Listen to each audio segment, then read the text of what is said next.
Hi అండి. తెలుగు కథల ప్రపంచంకు స్వాగతం.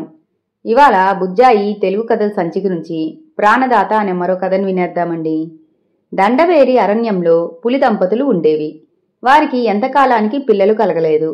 ఎక్కని దేవాలయం మెట్లు లేవు, మొక్కని దేవుడు లేడు. ఈ జన్మలో మనకు సంతాన యోగం లేదని నిర్ధారణకు వచ్చి నిరాశగా జీవించసాగాయి. ఒక దఫా సమీప అరణ్యంలో జంతువులన్నీ కలిసి అమ్మవారి జాతర చేస్తున్నాయి. వీరు కూడా ఆహ్వానం అందుకుని బయలుదేరారు.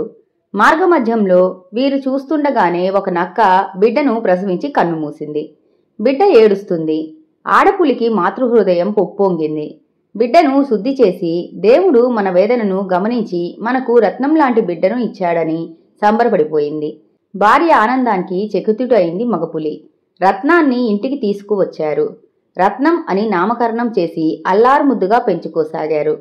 చుట్టుపక్కలనున్న చిన్న చిన్న జంతువులు వచ్చి రత్నాన్ని తిలకించి పరవశించి పులి దంపతులకు తమ అభినందనలు తెలియజేసి బహుమతులు స్వీకరించి పోతున్నాయి. ఒకసారి రత్నానికి జిగట విరేచనాలు కాసాగాయి. ఎన్ని మందులు వాడినా తగ్గలేదు. రోజురోజుకు బిడ్డ బలహీనమైపోతున్నాడు. ఆహారం తినడం లేదు. మగపులి అడవిలోకి పోయి ప్రసవించిన నక్కలను ప్రాధేయపడి పాలు తెచ్చి రత్నానికి త్రాగించేది.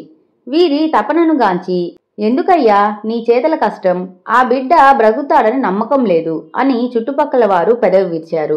ఎన్నో బాధలు పడి రత్నాన్ని ఆరోగ్యవంతుడిగా చేశాయి. ఇదిలా ఉండగా పులి భార్య గర్భవతి అయింది. ఒక శుభ సమయంలో మగబిడ్డను ప్రసవించింది.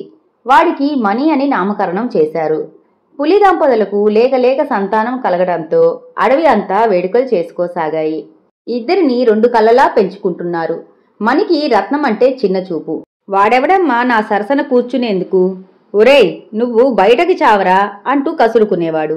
అప్పుడప్పుడు ఒరేయ్ ఇలా వచ్చి వీపున ఎక్కించుకొని నన్ను మోయరా అనేవాడు మణి. రత్నం ఎంతో ఆప్యాయంగా తమ్ముణ్ణి మోయలేకపోయినా కష్టపడి మోసి సంతోషపెట్టేవాడు. తమ కొడుకు రత్నాన్ని చిన్నచూపు చూడటం తల్లిదండ్రులకు నచ్చలేదు. ఒకరోజు మణిని చేరదీసి ఒడిలో కూర్చోబెట్టుకొని, నాన్న మీ అన్నను దత్తత తీసుకున్న తరువాత నువ్వు పుట్టావు. ఒరే అంటూ హీనంగా పిలవరాదు. మీలో ఐకమత్యం లోపిస్తే సమాజంలో మీరు చులకనవుతారు అంటూ రత్నానికి హితవు చెప్పాయి.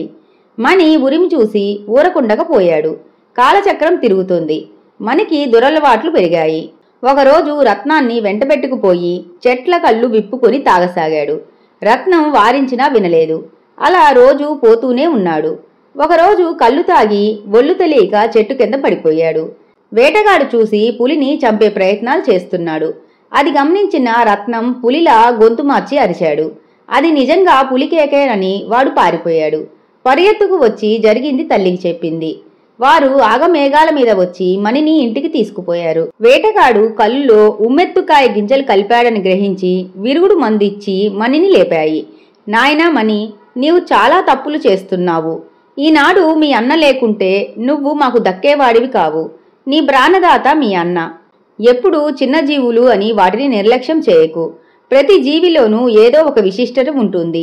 ఎవ్వరినీ హేళన చేయకు. అందరినీ ప్రేమగా చూడు. అవి మనకు ఎంతో మేలు చేస్తాయి అన్నాయి పులి దంపతులు. కంటినీరు కారుస్తూ, అన్నా నన్ను క్షమించు అంటూ నక్క కాళ్లపై పడింది మణి. ఇంతటితో కథ కంచికి మనం ఇంటికి. ఈ కథ గనక మీకు నచ్చినట్లయితే లైక్ చేసి, షేర్ చేసి, కామెంట్ చేసి మన ఛానల్కి సపోర్ట్ చేసేయండి ఫ్రెండ్స్. ఇక ఉంటానండి. By by.